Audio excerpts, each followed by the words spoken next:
하나님의 말씀 시편 18편 보도록 하겠습니다.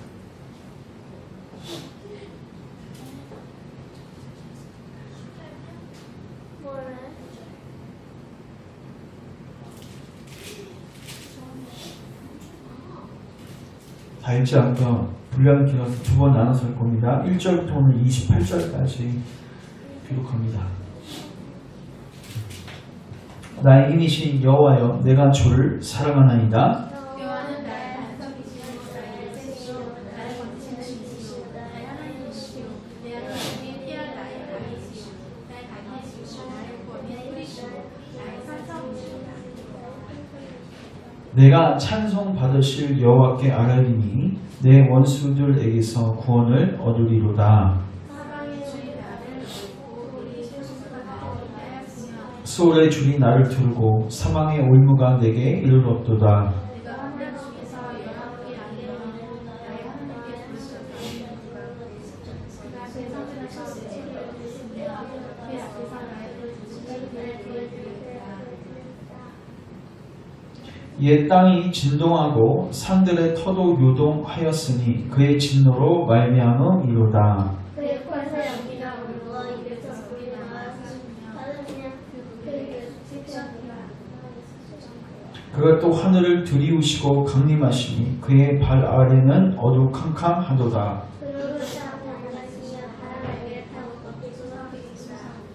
그가 흑암을 그의 숨는 곳으로 삼으사 장막같이 자기를 두르게 하시며 곧 물의 흑암과 공중의 빽빽한 구름으로 그리하시도다.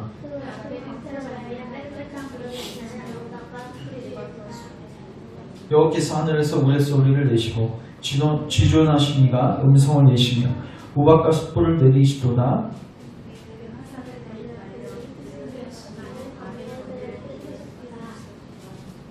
이럴 때 여호와의 꾸지람과 콧김으로 말미암아 물밑이 드러나고 세상의 티가 나타났도다.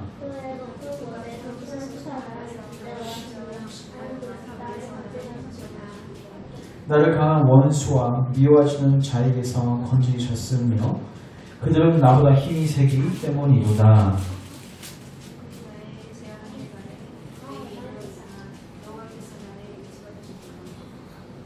19절입니다. 나를 넓은 곳으로 인도하시고 나를 기뻐하심으로 나를 구원하셨도다.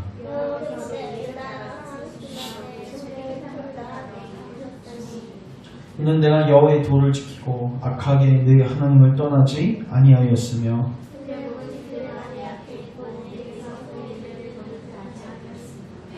또한 나는 그의 앞에 완전하여 나의 죄악에서 스스로 자신을 지켰나니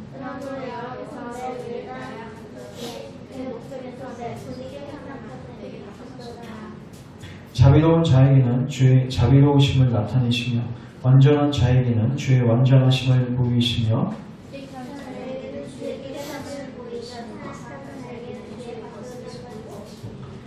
주께서 공고한 백성을 구원하시고 교만한 눈은 낮추시리이다. 주께서 나의 등불을 켜시며 여호와 내 하나님이 내 흑암을 밝히시리이다. 아멘. 기도하겠습니다.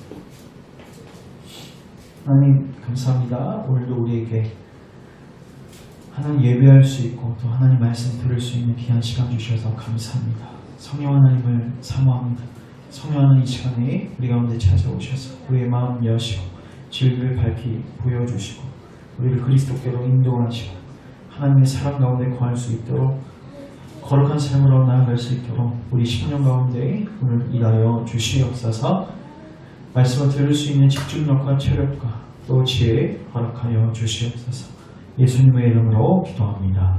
아멘. 오늘은 시편 18편 1절부터 28편 말씀을 통해서 따라하겠습니다. 감사의 회상. 이 제목을 가지고 하나님 말씀을 나누도록 하겠습니다. 18편 그 시제를 잠깐 보시면 표제를 잠깐 보시면 이렇게 써 있습니다. 좀 긴데 여호와의 종 다윗의 시 인도자를 따라 부르는 노래. 이거 목사님 혼자 읽어도 돼요. 여호와께서 다윗을 그 모든 원수들의 손에서와 사울의 손에서 건져주신 날에 다윗이 이 노래의 말로 여호와께 아뢰어 이르되 이렇게 되어 있죠. 그러니까 이건 배경이 분명합니다. 사울 손에서 이제 완벽하게 건짐을 받고 노래하는 건데 이게 어디에 등장하냐면 또 사무엘 하 22장에 등장해요. 여기 잠깐 사무엘 여기 적어주시고 사무엘 하 잠깐 찾아보세요.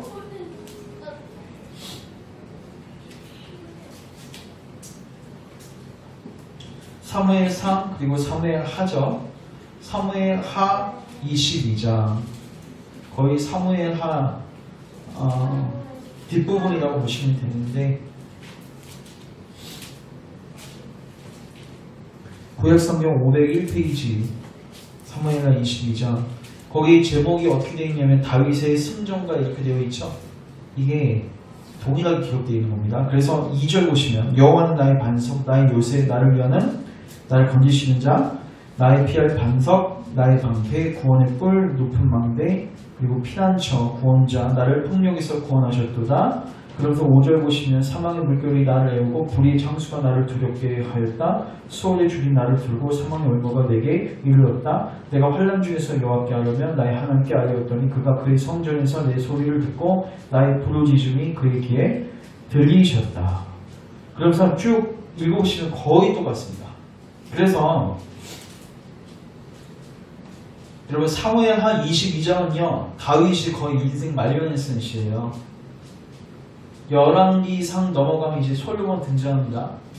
그 다음은 이제 넘어가면 이제 솔로몬 등장하는 거죠. 그러니까 이거는 다윗이 인생 말년에 자기의 그 과거의 모든 삶들을 회상하면서 하나님께 감사하면서 하나님께서 나에게 구원을 베푸시고 나에게 승리를 주신 부분에 대해서 감사하는 마음으로 승전가를 부르는 시예요. 그래서 다시 시편 18편 보시면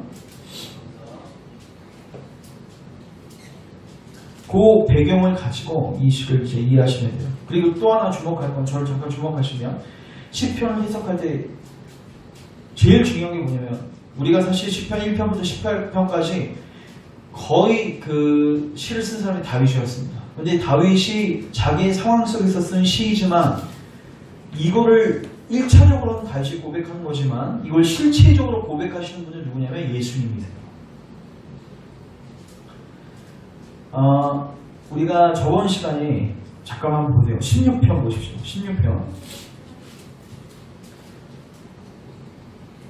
16편은 누가 쓴 시예요? 다윗이 썼습니다. 하나님의 나를 지켜주소서 내가 주께 피합니다. 내가 여호와께 알리니 주는 나의 주님이십니다. 주밖에는 나의 복이 없습니다. 하나님을 의뢰하고 있죠. 누가요? 다윗이요. 근데 이게 누가 의뢰하는 거라고요? 예수님이 하나님께. 자, 그거 어떻게 할 수 있냐면 16편 10절 보십시오. 다윗이 그렇게 하나님을 의뢰했더니 하나님께서 이렇게 하십니다. 9절 이런 축복을 주세요. 이러므로 나의 마음이 기쁘고 나의 영도 즐거워하며 내 육체도 안전히 살리니 이는 주께서 내 영혼을 수월에 버리지 아니하시고 거룩한 자를 멸망시키지 않으실 것이다. 이게 뭐예요? 부활에 대한 내용이죠.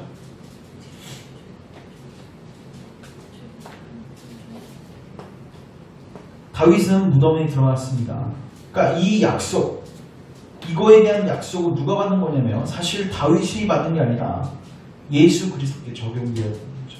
그리고 17편도 마찬가지예요. 17편 1절 보시면 여호와의 의의 호소를 들으소서 나의 울부짖음을 주의하소서 거짓되지 아니한 입술에서 나오는 나의 기도를 들으소서. 억울한 나의 상황들을 주님 헤아리시고 이제 판단하시고 공평함으로 나에게 와 주시옵소서. 그러니까 10편 17편도 누가 고백하는 거예요? 처음에는 다윗이 고백하는 거죠. 근데 본질적으로 누가 고백하는 거예요? 예수님이 고백하는 거예요. 왜요? 여러분 예수님 빼고 사실 모든 인간들은 이 고백을 할 자격이 없습니다. 왜? 우리는 억울한 일을 당한 적이 없어요. 사실 내가 잘못해서 당한 거지. 그러니까 이 고백을 예수님밖에 못한다는 거죠. 근데 그거하고 비슷한 상황 속에 하나님께서 다윗을 몰아넣으신 거예요. 그나마 비슷한 상황 속으로. 그래서 다윗으로 하여금 이 고백을 하게 하신 거죠. 그럼으로써 예수님이 어떠한 고백으로서 하나님께 나아갈 줄을 미리 보여주신 거예요. 그러니까 여러분 10편을 해석할 때 여러분 그 루터가요. 종교개혁자 루터가 언제 예수님 만났냐면요. 신학교에서 강의하다가 예수님 만납니다. 그는 그 로마 카톨릭의 사제였습니다. 그는 로마 카톨릭 안에서 깊숙하게 그 안에서 신앙생활을 했던 사제였어요. 근데 그가 신학교에서 로마서 강의를 하고 갈라디아서 강의를 하고 그 다음에 시편 주석하다가 시편 강의하다가 거기서 예수님을 발견하게 된 거예요. 근데 거기서 로마서하고 갈라디아서는 신약이죠.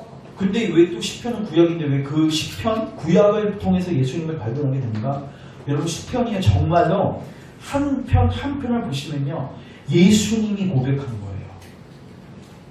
그러니까 제가 봤을 때 예수님을 가장 잘 예언한 구약 서신이 뭐냐, 구약 그 책이 뭐냐, 시편입니다. 물론 다른 책들도 예수님을 계속해서 줄기차게 예언하지만 시편은 예수님이 돼서 다윗이 실제적으로 예수님이 돼서 그 다윗의 고백을 통해서 예수님의 고백이 전부 다 나오는 거예요.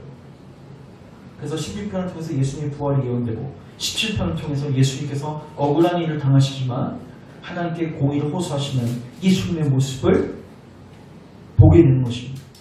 오늘도 마찬가지예요. 18편 1차적으로 누구에게요? 다윗 이야기입니다. 그런데 누구에게 적용돼요? 예수님에게 적용돼요. 그리고 더 나아가서 예수님과 함께 십자가에 못 박혀 죽고 부활한 예수의 생명으로 살아가는 모든 그리스도인들에게 이 시는 이제 실제가 되어지는 것입니다. 이 과정을 꼭 기억하시고 10편을 묵상했으면 좋겠습니다. 10편, 18편 가보시면 다윗이 이렇게 고백합니다. 우리가 잘 아는 구절이죠. 나의 힘이신 여호와여 내가 주님을 사랑합니다. 이거 다 아시죠? 이 고백 아마 많이 들어보셨을 거예요. 제가 이 1절에서 하나 나눌 것이 있는데 여러분 성경을 보면요 시인들이 하나님을 사랑한다는 고백이 많이 있어요. 베드로도 하나님 사랑한다고 예수님 사랑한다고 말년에 고백하잖아요. 너가 날 사랑하느니 주님 모르시니까 내가 사랑하는지 주님이 아십니다. 지금 다윗도 인생 말년에 고백해요. 이거 사무엘하 22장에서 분명히 인생의 말년이라는 것을 우리가 알 수 있는데 근데 중요한 거는 베드로든 다윗든 간에 하나님을 사랑한다고 했을 때 꼭 이런 뉘앙스가 있습니다. 자 여기 보시면은 나의 힘이신 여호와여 이렇게 되어 있죠. 자 이거 무슨 말이냐면 이겁니다. 우리는 보통 사랑한다고 하면은 내가 그 사람을 위해서 무엇인가를 해줘야 되고 내가 무엇인가를 베풀고 밥을 사주고 하는 것을 우리는 사랑한다라고 표현을 하는데 우리가 하나님을 사랑한다고 표현할 때는 그 개념이 들어갈 수 없어요. 왜냐하면 우리가 하나님께 뭘 줄 수가 없거든요.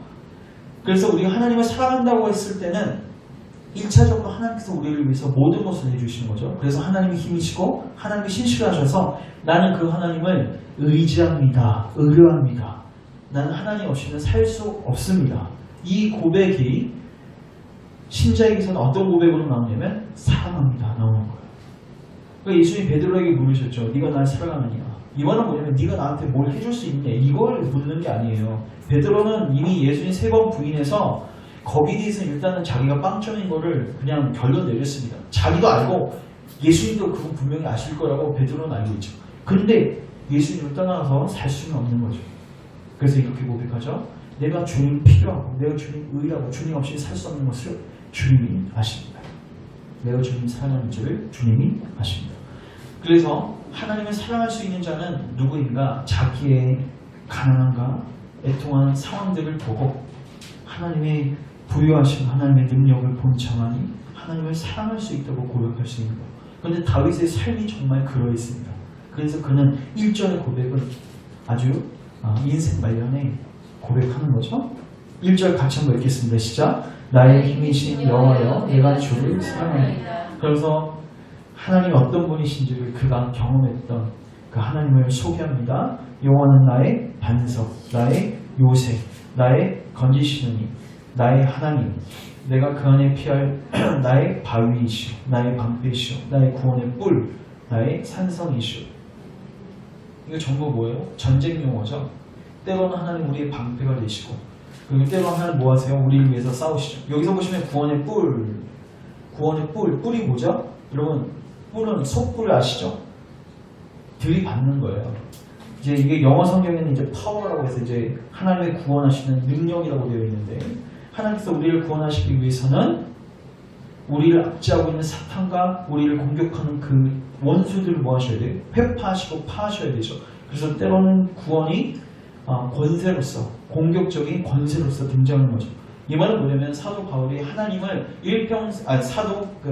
다윗이 하나님을 일평생 경험했을 때 하나님 때로는 나의 보호자가 되시고 방패가 되시고 때로는 나 대신해서 앞서 나가서 싸우시는 하나님을 경험했죠. 그래서 이 고백은 사실 다윗의 실제 삶의 고백인 것입니다. 그래서 3절 보시면 내가 찬송받으실 여호와께 아뢰리니 내 원수들에게서 구원을 얻으리로다. 이건 뭐냐면 미래에 대한 고백이에요. 이미 그는 1, 2절을 통해서 자기의 신앙을 고백했죠. 그래서 하나님을 찬송하는 거죠. 그러면서 하나님께 이렇게 고백하죠. 내 원수들에게서 구원을 얻을 것입니다. 이건 뭐냐면 미래에 대한 고백이에요. 하나님, 저는 지금까지 구원받고 지금까지 원수들의 손에서 하나님께서 나를 지켜주셨는데 이제 또 고백할 수 있는 것은 하나님께서 계속해서 나를 구원하실 것입니다. 자, 그래서 1, 2, 3절은 다윗이, 잘 들으세요. 이건 인생 말년의 고백입니다. 자, 근데 중요한 거는 누구의 고백이라고요? 1차적으로 다윗의 고백이지만 누구의 고백입니까? 예수님의 고백입니다. 그럼 제가 묻겠습니다. 여러분, 예수님이 반석이시지 왜 예수님이 이 고백을 하십니까? 여러분, 예수님은 하나님이시죠? 그분 자신이 반석이세요. 근데 성육신하시고 공생의 생애를 지나시고 십자가에 죽고 부활하신 그 사역을 감당하실 때는 인간의 몸을 입으셨죠. 인간의 자격으로 모든 사역을 감당하셨죠. 그래서 그때는 그분께서는 성부 하나님을 반석 삼으시고 성부 하나님을 도움 삼으셔서 이 사역들을 감당하셨습니다. 그래서 예수님이 그토록 기도를 하셨던 거예요. 누가복음 보시면 완벽하신 하나님이 뭐가 부족해서 성부 하나님께 나와서 간구하고 기도합니까? 그는 자의의 능력으로 자기의 힘으로 그 사역들을 감당하지 않으셨어요. 성령의 능력으로 성부 하나님의 도우심을 통해서 이 사역을 감당하셨어요. 왜? 우리를 대표하기 때문에. 그리고 우리에게 샘플을 보여주시기 위해서.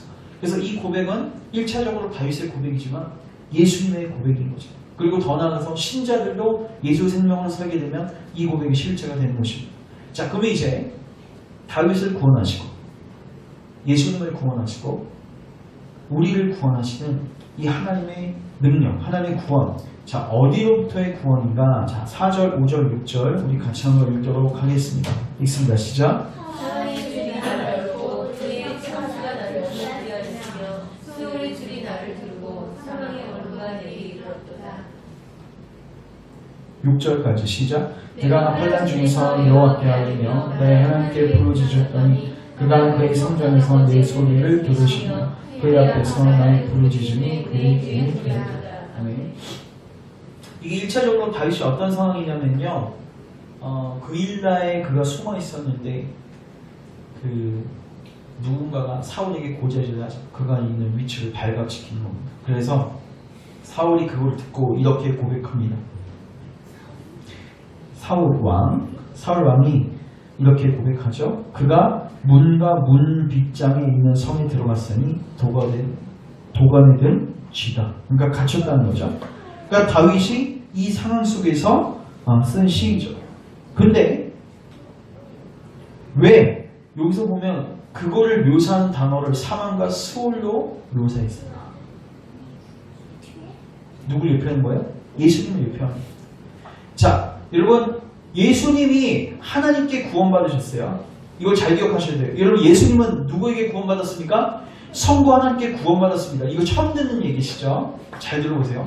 예수님은 여러분, 우리를 대표해서 십자가에 못 박혀 죽으시고 부활하셨죠? 자, 죽으셨다는 것은 어디 안에 들어가셨다는 거냐면 사망과 수월 안으로 들어가셨다는 거예요. 그래서 베드로가 이렇게 고백하죠. 찾지 마시고 그가 하나님의 정하신 뜻과 미리 하신 대로 내준 바 되었거늘 너희가 법 없는 자들의 손을 빌어 못 박아 죽였으나 하나님께서 사망의 고통을 풀어 살리셨으니 이는 그가 사망에 매여 있을 수 없습니다. 그러니까 예수님이 십자가에 못 박아 죽임을 당하셨는데 그게 어디로 들어가는 거냐면 사망의 고통에 들어가신 거죠.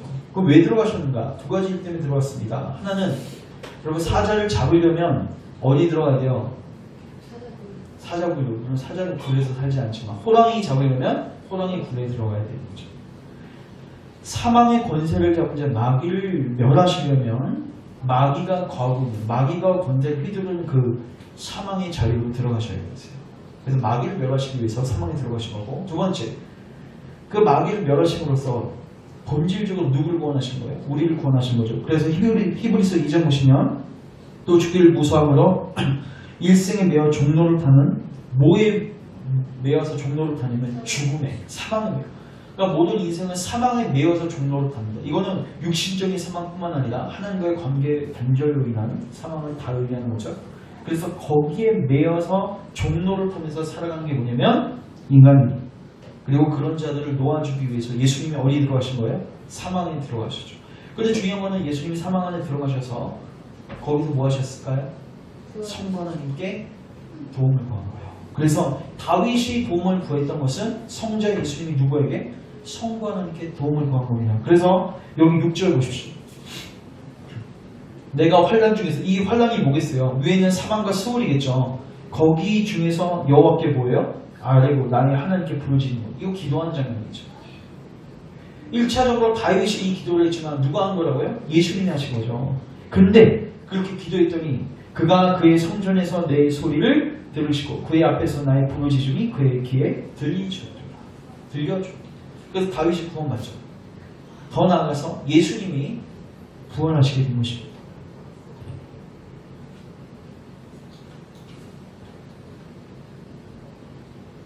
그래서 이 6절은요, 하나님이 다윗을 구원하셨다는 그것을 1차적으로 보여주지만 하나님께서 예수님의 그 울부짖음과 기도 소리를 들으시고 하나님께서 예수님을 사망에 매이게 하지 아니하시고 사흘 만에 부활하게 하심으로써 예수님의 기도에 응답하셨다. 그래서 그를 온전한 구원의 자리로 인도하셨다. 그래서 우리가 예수님은 성부 하나님께 구원받았다는 말을 할 수가 있는 거예요.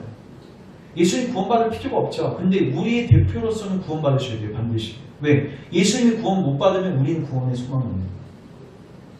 예수님이 십자가에서 죽으셨으면 우리가 죽은 거고, 예수님이 부활하셨으면 우리가 부활한 거고, 예수님이 구원받으셨으면 우리가 구원받았죠. 근데 구원받은 게 예수님은 부활하신 것을 뭐 하신 거예요? 드러내신 거죠. 부활하셨다는 것은 그분의 육신의 구원뿐만 아니라 그분과 하나님과의 관계가 회복된 영적인 구원까지 다 포함되는 거죠. 자, 그렇게 하나님께서 구원하신다면 그를 뭘로 인도하시는가? 자, 우리 시편 18편 우리 7절부터 19절까지 너무 기니까 7절, 8절, 9절, 10절까지 읽을게요. 같이 읽겠습니다. 시작. 이 땅이 진동하고 산들의 터도 유동하였으니 그의 진노로 말미암아 이르다. 그의 꾀에서 연기가 오르고 입에서 불이 나와 찾으며 그들의 숯이 피어들다. 그가 또 하늘을 들이우시고 강림하시니 그의 발 아래는 어둑한가보다. 굴을 타고 다니시며 바람 날개를 타고 높이 솟아오르셨다. 아멘. 자, 저를 주목하시고 이게 무슨 장면이냐면요, 다윗이 기도했죠. 누가 기도했어요? 예수님이 기도했죠.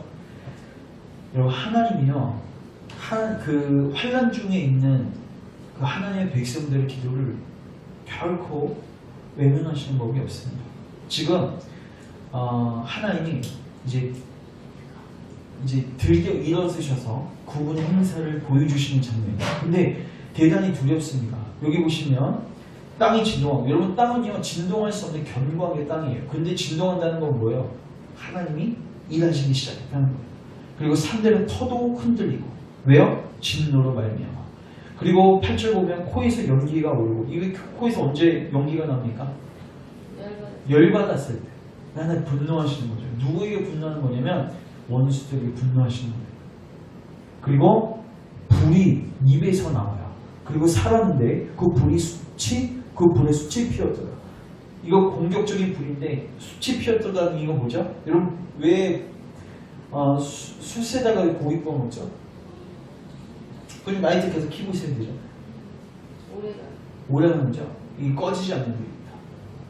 숯에 피었다는 것은 하나님의 진노, 하나님의 불이 영원토록 솟아오르는 진노의 불이라는 거죠. 그리고 또 하늘을 들이우시사 강림하시니 그의 발 아래는 어두컴컴하다. 그래서 하나님께서 드디어 등장하셔서 다윗의 기도를 들으시고 1차적으로 그 다음에 예수 그리스도의 기도를 들으셔서 그분의 행사를 행하시는 거죠. 그리고 원수들을 파하신 다음에 14절 파하시는 내용들이 나오죠. 그의 화살을 날려 그들을 흩으시고 많은 번개로 그들을 깨트리셨도다. 이럴 때 여호와의 꾸지람과 콧김으로 말미암아 물 밑이 드러나고 세상의 티가 나타났도다. 자, 근데 원수들은 이렇게 회파되어지는데 신자들은 어떻게 되는가? 하나님의 백성들은 어떻게 되는가? 다윗은 어떻게 되는가? 예수님은 어떻게 되는가? 16절 같이 읽겠습니다. 시작. 그가 높은 곳에서 손을 펴사 나를 붙잡아 주시며 많은 물에서 나를 건지셨도다. 나를 강한 원수와 미워하는 자에게서 건지셨으며 그들은 나보다 힘이 세기 때문에. 여러분 17절 어디서 많이 들어보시지 않았습니까? 여러분 17절이요 예수님이 하셨던 비유입니다. 예수님은요 이렇게 표현합니다. 사단을 강한 자라고 표현하고 예수님을 더 강한 자라고 표현해요. 예수님이 직접 그렇게 말씀하셨어요. 너희들은 지금 전부 다 강한 자들에게 묶여있는 존재인데 너희들이 그 강한 자에게서 헤어나오기 위해서는 더 강한 자가 와서 그 강한 자를 제압해야 한다고 주님이 분명히 말씀하셨어요. 여기서도 나와있죠? 17절 다시 보십시오. 나를 강한 자와 미워하는 자에게서 누가 건지셨어요? 하나님, 즉 더 강한 자가 건지셨죠. 왜 주님이 오셔서 건지실 수밖에 없는가? 그들은 나보다 힘이 세기 때문에 내 자력의 힘으로는 절대로 헤어나올 수 없기 때문에.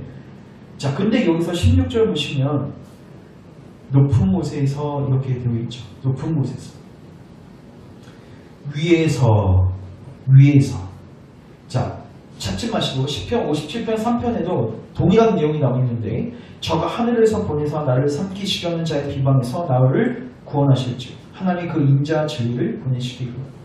자, 위에서 보낸다는 것은 하나님께서 위에서 이제 신학적으로 적용합니다. 예수 그리스도를 두 번 보내십니다. 처음에 초림과 두 번째 재림이죠.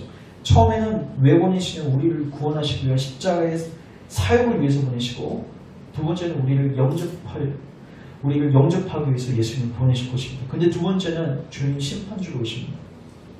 그래서 사실 지금 이 구조는 어떤 구조이냐면 마치 예수님께서 재림하셔서 사단의 머리를 밟으시고 완전히 밟으시고 이미 밟으셨지만 완전히 밟으시고 성경적 표현대로 사단의 머리가 예수님의 발등상이 될 때까지 그 구원을 완성하시는 그 마지막 날을 주님이 보여주신 거예요. 그때 신자들은 많은 물에서 건짐을 받게 될 것이다. 그 여기서 건짐을 받게 된다는 것은 1차적으로 요셉 혹은 다윗 구약시대 사람들은 여기서 넓은 곳이 무엇입니까? 요 19절 보십시오. 나를 넓은 곳으로 인도하시고 나를 기뻐하시고 나를 구원하셨다. 그러니까 그렇게 구원하셔서 인도하신 곳이 넓은 곳인데 요셉은 감옥에 있었지만 그 다음에 궁전으로 들어가게 되죠. 여러분 다윗도요 아둘람굴 혹은 무슨 바위산 이런 데 숨어 살다가 나중에 결국 하나님께서 왕궁으로 인도하십니다. 근데 예수님에게서도 넓은 곳이 있었죠. 여러분 요나의 그 물고기 사건 아시죠? 요나의 물고기 사건은요 예수님을 비유한 거죠. 여러분 요나가 물고기 뱃속에 갇혔습니다. 그곳은 좁은 곳이었습니다. 그곳은 그를 죽일 수밖에 없는 곳이었습니다. 근데 거기에서 3일만 나오게 되죠. 하나님께서 예수님을 그 죄와 사망이라는 골방에 갇히게 하셨습니다. 누구 때문에? 우리 때문에. 그런데 하나님께서 예수님을 그 골방에서 그 사망과 죽음의 방에서 넓은 곳으로 인도하셨죠. 그래서 1차적으로 이것은 예수 그리스도를 통해서 성취되어졌고 동일하게 우리가 예수님을 믿고 예수 생명으로 살아가면 하나님은 이제는 사망과 수월의 자리에서 우리를 이 넓은 곳으로 인도해 주실 것이다.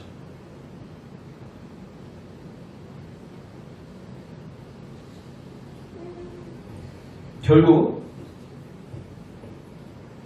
다윗이 이 인생 전체를 통해서 살았던 그 삶의 고백, 그것은요 예수님을 예표하는 것이고 동일하게 우리 신자들에게도 적용이 되어지는 것입니다.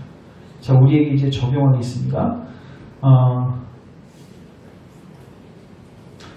제가 묻겠습니다. 여러분에게 있어서 가장 큰 인생의 원수와 적은 무엇입니까? 다윗처럼 사울 같은 존재가 있습니까?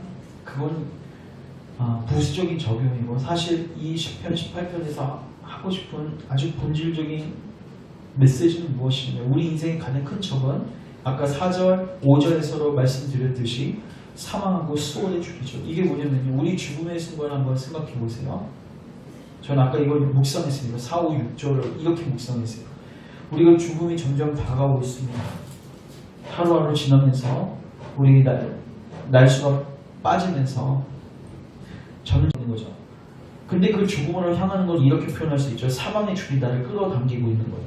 그러면서 동시에 어떤 줄이 나를 당기고 있냐면 5절 수월의 줄. 이거 원래 지옥의 줄이죠. 그러니까 우리는 사실 인생을 어떻게 살아가고 있는 거냐면 태어날 때부터 모든 사람들이 그 여러 성경 그때 애들한테도 보여줬지만 뭐가 이제 그 줄이 묶여가지고 사망을 그리고 지옥을 향해서 가고 있는 거예요. 그러니까 사망하고 지옥을 향해서 그 사탄이 계속 뭐 하는 거예요? 당기고 있는 거죠. 너 사망으로 가야 돼. 너 지옥으로 가야 돼. 근데 여러분 짧습니다. 70년, 80년 그렇게 길지 않습니다. 그래서 그 상태로 죽으면 사망과 수월로 가는 거죠. 근데 단 한마디만 이렇게 고백하면 6절 내가 환난 중에서 여호와께 아뢰며 나의 하나님께 부르짖으며 그가 그의 성전에서 내 소리를 뭐하시고 들으시고 그의 앞에서 나의 부르짖음이 그의 귀에 들려도 내가 그렇게 크게 소리 안 내도 하나님 다 들으시고 7, 8, 9, 10절처럼 하나님이 들고 일어나셔서 마치 그 자식이 누구에게 이렇게 뭐 심하게 얻어 터진 게 아니라 조금만 이렇게 그 뭐 핥힘을 당했다거나 뭐 꼬집힘을 당했다거나 그게 이제 부모가 막 두 발 걷고 일어나서 당장 나서 무슨 일을 해결하는 것처럼 하나님께서 우리 신자들이 하나님을 의지하고 하나님 저를 그 사망과 지옥의 줄로부터 풀어주십시오. 하나님께 그 도움을 구하고 기도할 때 하나님께서는 다윗을 구하셨던 것처럼 그리고 예수님을 부활시키셨던 것처럼 그 부활의 능력으로 우리를 구하신 거예요. 거듭나게 하시고 우리를 그 죽음과 사망과 수월의 그리고 지옥의 공포와 억압으로부터 전부 다 풀어주실 수 있으신 분이시다. 그리고 그렇게 하시기로 하나님 뭐 하셨어요? 약속하셨다는 거죠. 그래서 우리가 우리 인생의 가장 중요한 문제가 무슨 문제인지를 다시 한번 우리 마음속에 묵상하시고 그리고 우리 사망과 지옥에 도달하기 전에 이 6절 고백이 우리 가운데 있어서 또 우리 살아가는 가족들이 사실 다 끌려가기 전에 6절 빨리 고백해야 되지 않겠습니까?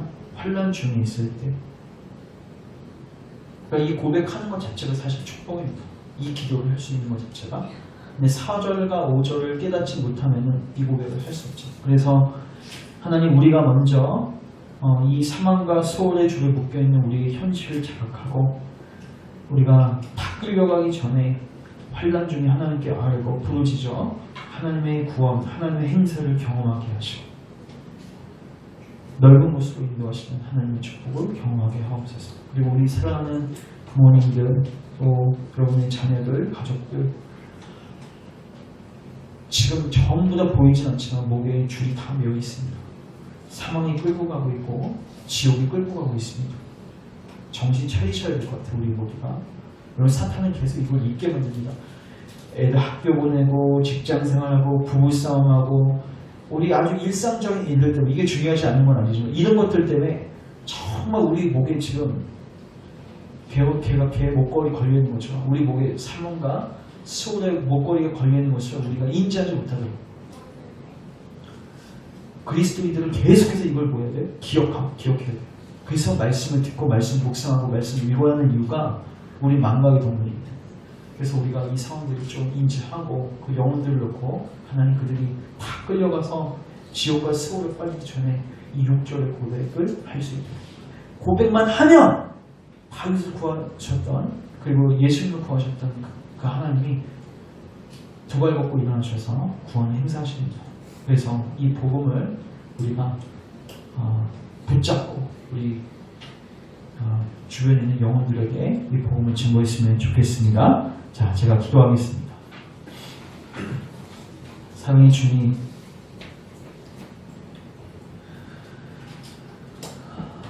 우리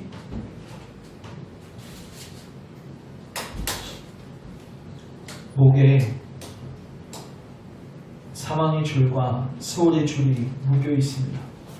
주님, 여기 있는 모든 주의 백성들의 눈을 여셔서 하나님, 우리 목에 이 줄이 메어져 있음을 깨닫게 하여 주시옵소서.